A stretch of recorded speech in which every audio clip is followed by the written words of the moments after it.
Untuk mengetahui informasi lebih lengkap dan berita terkait, silakan klik link di deskripsi.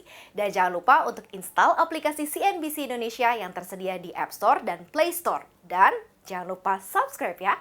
Ya, kalau kita juga seperti tadi saya sampaikan 2020 kan tahun yang tidak normal. Nah, kita berharap tahun 2021 akan lebih normal. Kita itu percaya, kita tuh tipikal yang cukup optimis. Kita meyakini bahwa dengan penyebaran vaksin itu kita akan melihat secara psikologis itu semua akan membaik, orang akan lebih berani spending, beraktivitas dan lain-lain. Jadi tahun 2021 kita sih optimis akan sangat membaik ya. Nah, di situ kita melihat bahwa tentu saja 2021 kita secara produktivitas itu juga akan meningkat kembali.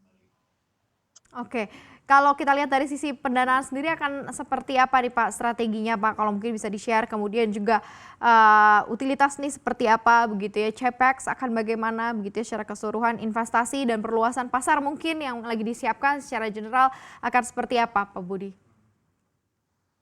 Satu, dengan implementasi sistem yang sedang kita lakukan saat ini, tentu saja kita tuh berharap akan membuka market-market baru yang sebelumnya tidak terlalu tersentuh. Jadi kita percaya bahwa produk-produk kita itu sebetulnya masih punya potensi upside yang sangat besar. Jadi kalau dibandingkan dengan produk-produk mungkin segmen lain yang sudah mature, Kino itu kan relatif main di segmen yang masih punya upside tinggi, yang masih under penetrated.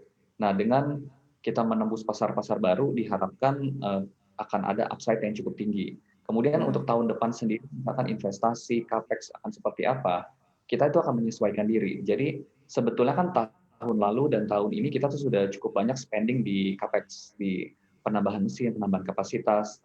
Nah, tahun depan tentu saja akan ada penambahan capex-capex baru yang tujuannya adalah untuk efisiensi.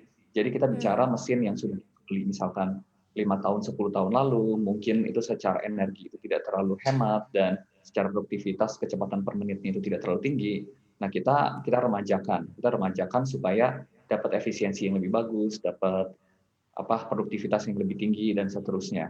Nah, kalau dari kapasitas sendiri kan kemungkinan karena tahun depan relatif adalah tahun yang kita percaya akan recovery, mungkin kalau secara pertumbuhan dibandingin tahun 2019 mungkin tidak terlalu signifikan ya, tapi dibanding 2020 tentu saja growth itu akan cukup tinggi.